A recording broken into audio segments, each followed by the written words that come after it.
In this video, I'm gonna guide you through how to delete lineups in FIFA Mobile. To do so, first open your FIFA Mobile application on your preferred mobile device and then make sure that you're logged into your account. Here, I've been logged in with this account over here and it is showing me the main interface of my FIFA Mobile account. Now, to delete lineup, go and tap on the My Team option on the right hand side of the screen. Here, you'll be able to see all of the players that you have for your team. Here, simply go ahead and tap on the My Lineups option at the bottom right.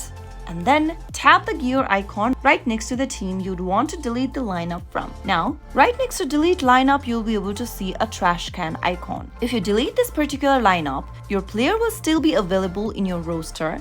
You can create new lineups through the manage lineup window. Tap on the trash can icon right next to delete lineup and tap on save at the bottom. And you'll be able to delete your lineup on FIFA Mobile. That is how it can be done. If you found the video to be helpful, go ahead and give us a thumbs up. Also, don't forget to subscribe to the channel by hitting the subscribe button.